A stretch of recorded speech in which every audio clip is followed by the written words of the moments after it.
ഇതൊരു ശുഭാരംഭമാണ് ഒരു സിനിമയെ സംബന്ധിച്ച്. അപ്പോൾ സന്തോഷമാണ് നമ്മുടെ മനസ്സിലല്ല എന്ന് വേണം കരുതാൻ. പക്ഷേ എങ്കിലും മനസ്സിൻ്റെ ഉള്ളിൽ അല്പം ദുഃഖം കൂടിയുണ്ട്, വിഷാദമുണ്ട്.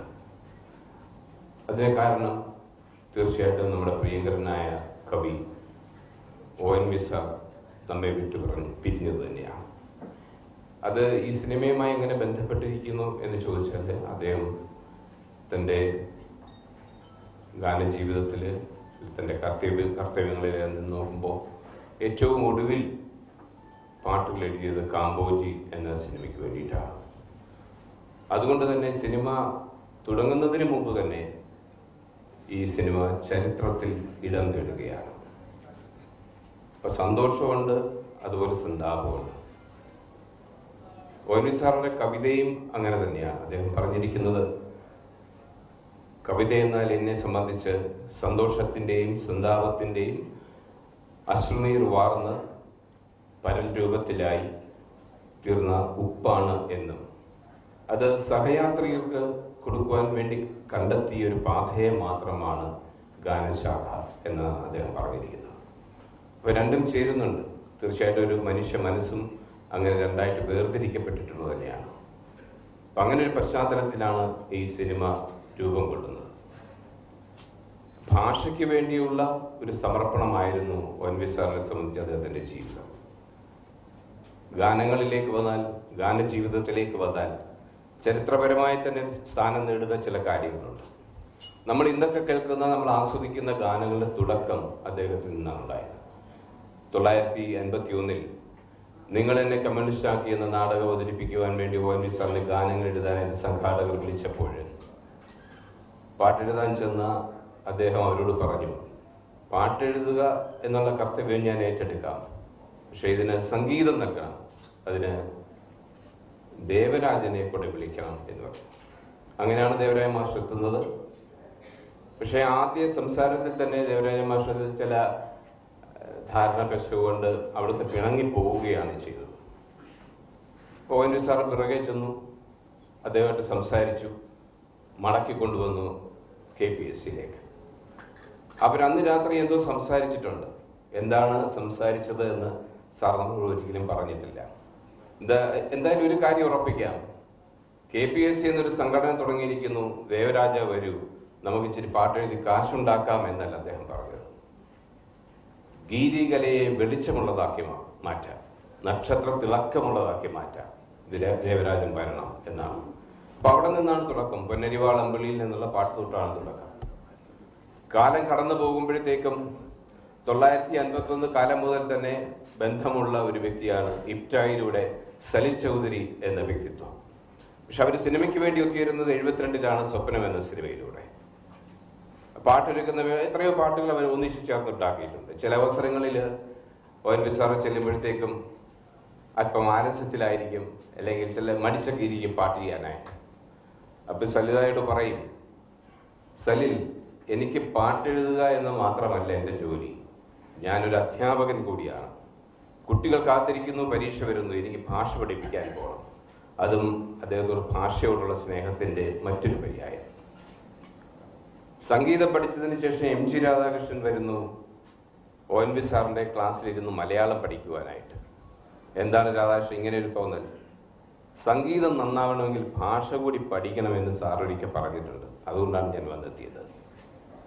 അദ്ദേഹം പിന്നീട് തെളിയിക്കുകയുണ്ടായി. ഒരു പാട്ട് വരുന്നു, ഒരു ദലം മാത്രം എന്ന പാട്ട്. ഇത് എഴുതി കിട്ടിയപ്പോൾ അതിലൂടെ കണ്ണോടിച്ചതിന് ശേഷം MG രാധാകൃഷ്ണൻ സംശയം കൊണ്ട് ONV സാറിൻ്റെ അടുത്തെത്തുന്നു. അദ്ദേഹം ചോദിക്കുന്നു, ഒരു ദലം മാത്രം, ഇതെങ്ങനെ തുടങ്ങും സാർ? ഇതെന്താണ് സാർ ഉദ്ദേശിക്കുന്ന മനസ്സിൽ? ഒരു ദലം, ഒരു കോമ, ഒരു ദലം മാത്രം, ഒരു ഫുൾ സ്റ്റോപ്പ്. ഒരു ഫുൾ സ്റ്റോപ്പ് എന്ന് പറഞ്ഞാൽ ഒരു ഫാന്റാസ്റ്റിക് ഫുൾ സ്റ്റോപ്പ്. ഇനി രാധാകൃഷ്ണന് മനസ്സിലാകും, സംഗീതം ചെയ്തോളൂ എന്ന് പറഞ്ഞു.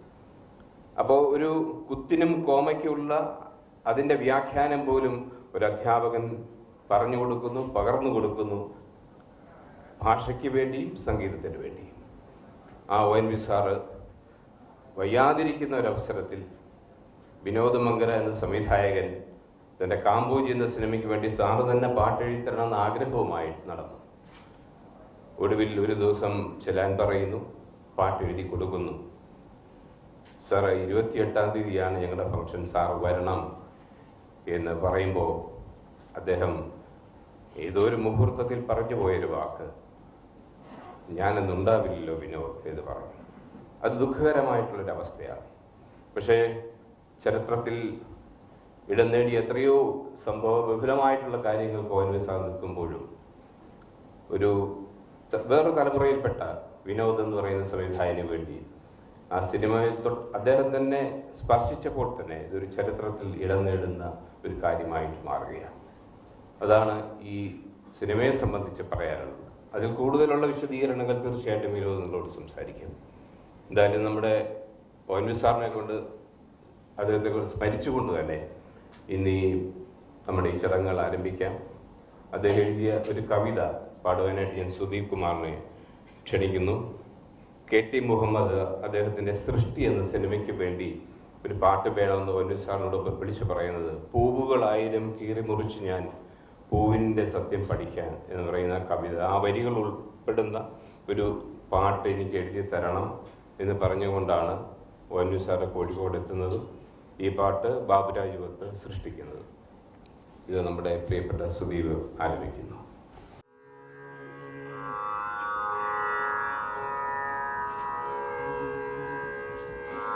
സൃഷ്ടിതൻ സൗന്ദര്യമുന്തിരിച്ചാറിനാൽ കൈക്കൊമ്പിൽ നീട്ടുന്നു നിങ്ങൾ. സൃഷ്ടിതൻ സൗന്ദര്യമുന്തിരിച്ചാറിനാൽ കൈക്കൊമ്പിൽ നീട്ടുന്നു നിങ്ങൾ. വേദനയിൽ സർഗവേദനയിലെൻ്റെ ചേതന വീണെരിയുന്നു. സൃഷ്ടി തൻ വേദനയാൽ സർഗവേദനയിൽ സർഗവേദനയിലെൻ്റെ ചേതന വീണെരിയുന്നു. സൃഷ്ടി തൻ വേദനയാരറിയുന്നു.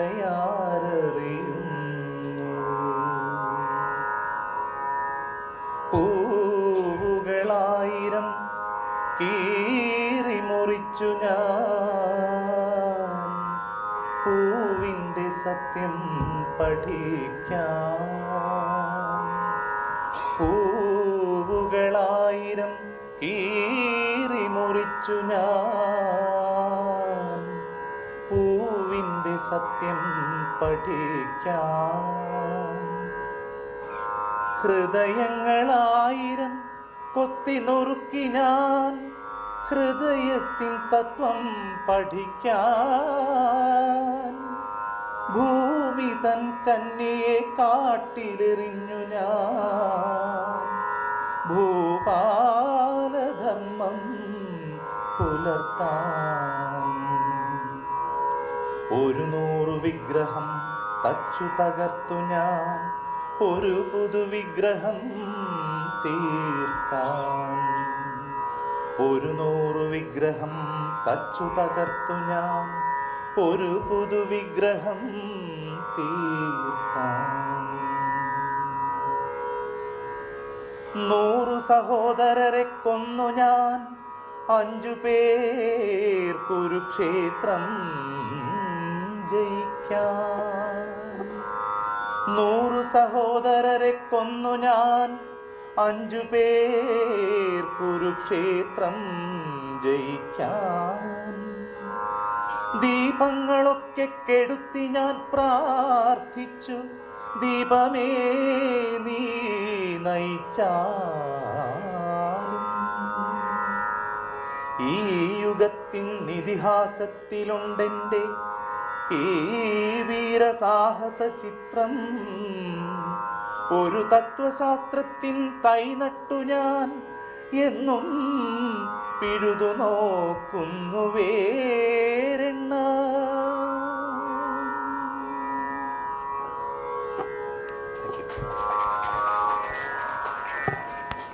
ONV സാറിനെ സംബന്ധിച്ച് ആ തലം എന്ന് പറയുന്നത് വിശ്വ മാനവികതയാണ്. അപ്പം അതിലെല്ലാവരും ഒരുപോലെയാണ് അദ്ദേഹത്തെ സംബന്ധിച്ച്.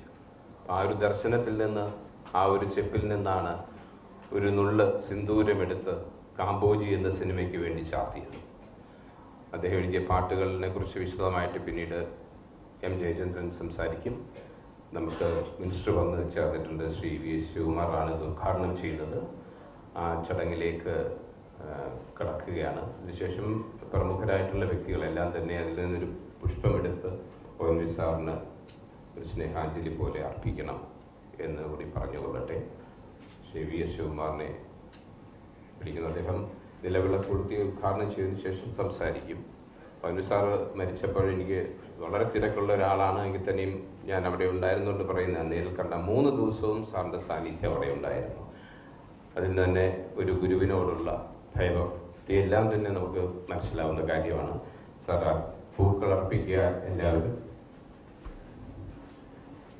M.A. ബേബി സാറിനെ ക്ഷണിക്കുന്നു, പ്രേമചന്ദ്രനെ ക്ഷണിക്കുന്നു, ഭാഗ്യലക്ഷ്മി, സുരേഷ് കുമാർ, രാജീവ് ചേട്ടൻ, M. ജയചന്ദ്രൻ, അപർണയെ ഞാൻ ക്ഷണിക്കുന്നു, അപർണ രാജീവ്, ദീപിക,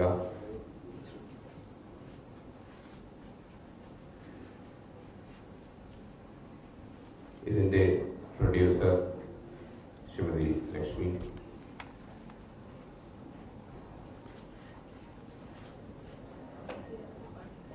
ശ്രീ അനിൽ അടൂർ. മാത്രമല്ല, നിങ്ങൾക്ക് ആർക്കെങ്കിലും നമ്മുടെ ഗുരുവിനോടുള്ള ആ സ്നേഹം അർപ്പിക്കണമെങ്കിൽ തീർച്ചയായിട്ടും വരാം. ഒരു പുഷ്പമെടുത്ത് അർപ്പിക്കാം. സുദീപ് കുമാർ, രാജലക്ഷ്മി,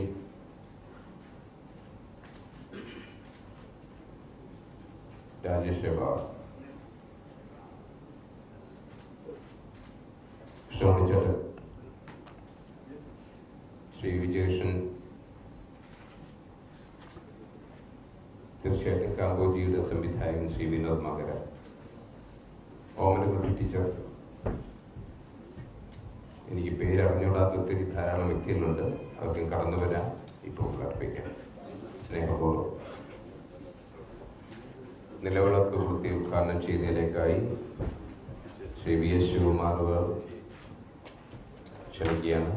ബേബി സർ, രാജേന്ദ്രൻ ചേട്ടൻ, ഭാഗ്യലക്ഷ്മി, എം ജയചന്ദ്രൻ,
പ്രിയപ്പെട്ട ശ്രീ വിനോദ് മംഗല ഉൾപ്പെടെ ഇവിടെ സന്നിഹിതരായിട്ടുള്ള സഹോദരി സഹോദരന്മാരെ, സുഹൃത്തുക്കൾ, ഇന്നിവിടെ സൂചിപ്പിച്ചതുപോലെ കാമ്പോജി എന്ന സിനിമയുടെ ഔപചാരികമായ ഉദ്ഘാടന കർമ്മമാണ് പദ്ധതിയോട് കൊളുത്തി ഇന്നിവിടെ നിർവഹിക്കപ്പെട്ടിരിക്കുന്നത്. നമ്മുടെ എല്ലാം പ്രിയങ്കരനായ ONV കുറുപ്പ് സാറിൻ്റെ സ്മരണയെ അയവിറക്കിക്കൊണ്ടാണ് ഈ ചടങ്ങ് തന്നെ നമ്മൾ ആരംഭിച്ചത്. ONV സാറ് ഈ സിനിമയ്ക്ക് വേണ്ടിയും അദ്ദേഹം ഗാനരചന നിർവഹിച്ചു എന്നുള്ളത് ഇവിടെ സൂചിപ്പിക്കപ്പെട്ട് കഴിഞ്ഞിരിക്കുകയാണ്. തീർച്ചയായിട്ടും നമുക്കെല്ലാവർക്കും വളരെയധികം വേദന നിറഞ്ഞ ഒരു സന്ദർഭമാണ് അദ്ദേഹത്തിൻ്റെ സ്മരണ നമ്മളായി കിടക്കുന്നത്. മലയാളത്തിലെ ഗാനരചനാ രംഗത്ത്, അതുപോലെ തന്നെ കവി എന്നുള്ള രീതിയിൽ, സാംസ്കാരിക രംഗത്ത്, അധ്യാപകൻ എന്ന രംഗത്ത്, എല്ലാ മേഖലകളിലും അദ്ദേഹം ഏറ്റവും വലിയ വ്യക്തിത്വത്തിൻ്റെ ഉടമയായിരുന്നു എന്നുള്ളത് നമുക്കെല്ലാവർക്കും അറിയാം. അദ്ദേഹത്തിൻ്റെ സ്മരണ നിലനിർത്തിക്കൊണ്ട് മുന്നോട്ട് പോകുന്നതിന് ഗവൺമെൻറ് തന്നെ അന്ന് അദ്ദേഹത്തിൻ്റെ ആ നിര്യാണ ദിവസത്തിൽ തന്നെ മുഖ്യമന്ത്രി പ്രഖ്യാപിച്ചിട്ടുണ്ട്. തിരുവനന്തപുരത്ത് അദ്ദേഹത്തിൻ്റെ ഒരു പ്രതിമ സ്ഥാപിക്കുന്നതിലേക്ക് വേണ്ടിയുള്ള നടപടികൾ ഗവൺമെൻറ് ആരംഭിച്ചു കഴിഞ്ഞു എന്ന കാര്യം കൂടെ ഞാൻ ഈ അവസരത്തിൽ അറിയിക്കാൻ ആഗ്രഹിക്കുകയാണ്. ONV കുറുപ്പ് സാറ് നമുക്ക് നൽകിയിട്ടുള്ള സാമൂഹ്യ സാംസ്കാരിക കലാ രംഗത്ത് നമുക്ക് നൽകിയിട്ടുള്ള സംഭാവനകൾ നിസ്തുലമാണ്. മലയാളത്തെ സംബന്ധിച്ചിടത്തോളം അഭിമാനകരമായിട്ടുള്ള നേട്ടങ്ങൾ അദ്ദേഹത്തിൽ നിന്നുണ്ടായിട്ടുണ്ട്. പത്മശ്രീയും പത്മഭൂഷണും അതുപോലെ തന്നെ ജ്ഞാനപീഠം അവാർഡ് തന്നെ നേടി മലയാളത്തിൻ്റെ അന്തസ്സ് ദേശാന്തരങ്ങളിൽ ഉയർത്തിയ ഉന്നതമായ ഉദാത്തമായ വ്യക്തിത്വത്തിൻ്റെ ഉടമയാണ് ONV കുറുപ്പ് സാറെന്ന് നമുക്ക് എല്ലാവർക്കും അറിയാം. അദ്ദേഹത്തിൻ്റെ സ്മരണയ്ക്ക് വേണ്ടി ഞാനും ഈ അവസരത്തിൽ ആദ്യമായി ആദരാഞ്ജലികൾ അർപ്പിക്കുകയാണ്. അതോടൊപ്പം തന്നെ ശ്രീ വിനോദിൻ്റെ ഈ സിനിമ എല്ലാവരുടെയും സാന്നിധ്യത്തിൽ പദ്ധതികൾ കൊളുത്തി അത് ഉദ്ഘാടനം ചെയ്ത കാര്യം വളരെ സന്തോഷത്തോടു കൂടി അറിയിക്കുകയാണ്. വിനോദ് മംഗലയുടെ നേരത്തെ തന്നെ ഞാൻ ഒരു സിനിമ ഒറ്റമന്താരം ഞാൻ ഇതുപോലെ വന്ന് ഒരു ചടങ്ങിൽ പങ്കെടുത്തിട്ടുള്ളതാണ്. തീർച്ചയായിട്ടും ഈ സിനിമയുടെ പ്രവർത്തനങ്ങൾ ഏറ്റവും വിജയകരമായി പൂർത്തീകരിക്കുവാനും ഏറ്റവും വിജയത്തിലെത്തുവാനും കഴിയട്ടെ എന്ന ആത്മാർത്ഥമായി ആശംസിച്ചുകൊണ്ട് എൻ്റെ വാക്കുകൾ നിർത്തുന്നു. നന്ദി, നമസ്കാരം. കവിതയെ ചുംബിച്ച കാമ്പോജി. സിനിമയുടെ പേര് കാമ്പോജി എങ്കിലും കവിതയെ ചുംബിച്ചത് ONV സാറാണ്. ശ്രീ വിനോദ് മംഗലയെ സംബന്ധിച്ച കവിത എന്നത് അദ്ദേഹത്തിൻ്റെ വിദ്യാർത്ഥി ജീവിതത്തിൽ തന്നെ തുടങ്ങി. ബാലേന്ദ്രൻ ചുള്ളിക്കാടുമായിട്ട് പലയിടങ്ങളിൽ പോയി കവിതകൾ ചൊല്ലിയിട്ടുള്ള രസകരമായിട്ടുള്ള കഥകളൊക്കെ എന്നോട് പറഞ്ഞിട്ടുണ്ട്. മൊഴികളിലുള്ള സംഗീതത്തെക്കുറിച്ച് പറഞ്ഞിട്ടുണ്ട്. ONV സാറിനോടുള്ള അഗാധമായിട്ടുള്ള പ്രണയത്തെക്കുറിച്ചും ആരാധനയെക്കുറിച്ചും പറഞ്ഞിട്ടുണ്ട്. ഇത് എനിക്ക് തോന്നുന്നു അദ്ദേഹത്തിൻ്റെ വിനോദിൻ്റെ ചിത്രങ്ങളിൽ 3 ചിത്രങ്ങളിലോളം ONV സാറാണ് പാട്ട് എഴുതിയിട്ടുള്ളത് എന്ന് തോന്നുന്നു. അതിൽ ഈ സിനിമയ്ക്ക് വേണ്ടി പാട്ട് എഴുതുവാൻ അദ്ദേഹത്തെ സമീപിച്ചപ്പോൾ ഉണ്ടായ കാര്യങ്ങൾ, പാട്ടെഴുതുന്ന മുഹൂർത്തം, അതിനപ്പുറം നിൽക്കുന്ന ഒരു വികാരം വിനോദ് പങ്കുവയ്ക്കുന്നു. ഞാൻ സ്നേഹപൂർവ്വം ഒരു സംസ്കൃത ചിത്രത്തിൻ്റെ പൂജയ്ക്ക് വേണ്ടിയായിരുന്നു അന്ന് നമ്മൾ ഒത്തുകൂടിയത്. ആ സംസ്കൃത ചിത്രത്തിന് ശേഷം കാമ്പോജി എന്ന ഈ മലയാള ചിത്രം ഉണ്ടാകുന്നു. സംസ്കൃത ചിത്രത്തിൻ്റെ ഒരു എക്സ്റ്റൻഷൻ എന്ന് തന്നെ പറയാം ഈ ചിത്രത്തെ. ആ ചിത്രം നിലവിളക്ക് കൊളുത്തി ഉദ്ഘാടനം ചെയ്ത പല ആളുകളും നമ്മോടൊപ്പം ഇപ്പോഴും ഉണ്ട് ഇവിടെ. 8 മാസം മുമ്പ് തിരികൊളുത്തിയ ആ ചിത്രം ഇന്ന് ലോകം മുഴുവൻ ആഘോഷിച്ചുകൊണ്ടിരിക്കുകയാണ് എന്നുള്ളൊരു സന്തോഷ വാർത്തയാണ് എനിക്ക് പറയാനുള്ളത്. ഈ ചിത്രത്തിന് 2 ഫിലിം ഫെസ്റ്റിവലിലാണ് നമുക്ക് എൻട്രി കിട്ടാതെ പോയത്. ഒന്ന് കൽക്കട്ട ഇൻ്റർനാഷണൽ ഫിലിം ഫെസ്റ്റിവലാണ്. കാരണം അന്ന് ഈ പടം ഉണ്ടായിട്ടില്ല, അതുകൊണ്ട് അയക്കാൻ പറ്റിയില്ല. 2 ഇൻ്റർനാഷണൽ ഫിലിം ഫെസ്റ്റിവൽ കേരള, അതിനെക്കുറിച്ച് ഒന്നും പറയുന്നില്ല. ഇതിനുശേഷം ഗോവയിലെ അന്താരാഷ്ട്ര ചലച്ചിത്രമേളയിൽ ഉദ്ഘാടന ചിത്രമായി, പനോരമയുടെ ഉദ്ഘാടന ചിത്രമായി പ്രിയമാനസം എന്നുള്ള സംസ്കൃത ചിത്രം സ്വീകരിക്കപ്പെടുകയും അതിനുശേഷം ഡൽഹിയിലെ പനോരമ ഫെസ്റ്റിവലിൽ കാണിക്കുകയും രാജസ്ഥാൻ ഫിലിം ഫെസ്റ്റിവലിൽ ഉദ്ഘാടന ചിത്രമാവുകയും അവിടെ എനിക്ക് ബെസ്റ്റ് ഡയറക്ടർ അവാർഡ് കിട്ടുകയും പൂന ഫെസ്റ്റിവൽ, ബാംഗ്ലൂർ, ചെന്നൈ, തൃശ്ശൂർ, ഇന്നലെ ഇൻഡോർ ഫെസ്റ്റിവൽ, ഇന്നലെ അത് കഴിഞ്ഞിട്ടാണ് ഞാൻ വരുന്നത്, ബീഹാറിലെ പാറ്റ്ന ഫെസ്റ്റിവൽ, ഇങ്ങനെ നിരവധി ഫെസ്റ്റിവൽ. ഇന്ത്യയിലെ ഇനി മികച്ച ഫെസ്റ്റിവലുകൾ ഉണ്ടെന്ന് തോന്നുന്നില്ല. എല്ലാറ്റിലും പ്രിയമാനസം കളിക്കാനുള്ളൊരു ഭാഗ്യമുണ്ടായി. ഈ പ്രിയമാനസത്തെക്കുറിച്ച് പറയാനുള്ള കാരണം, ഈ പ്രിയമാനസം പാലക്കാട് പ്രസ് ക്ലബിൻ്റെ ആഭിമുഖ്യത്തിൽ കളിക്കുമ്പോഴാണ് കാമ്പോജിയുടെ പ്രൊഡ്യൂസറെ ഞാൻ കാണുന്നത്. അവർ ഈ പടം കാണുകയും പ്രൊഫസർ ലക്ഷ്മി പത്മനാഭൻ അവിടെ വരികയും ഈ ചിത്രം കാണുകയും അവരതിൽ സന്തോഷിക്കുകയും ചെയ്തതിൻ്റെ ബാക്കി പത്രമായിട്ടാണ് കാമ്പോജി എന്ന ഒരു ചിത്രം നിർമ്മിക്കപ്പെടാൻ ഒരു കാരണം ആവുകയും അതിൻ്റെ കാര്യങ്ങൾ മുന്നോട്ട് പോകുന്നതും അങ്ങനെയാണ്. അതുകൊണ്ടാണ് ഈ ചിത്രത്തെക്കുറിച്ച് പറയാൻ കാരണം. കാമ്പോജി എന്നുള്ള ചിത്രം തീരുമാനിച്ചപ്പോൾ ഇത് കേരളത്തിലെ 70കളിൽ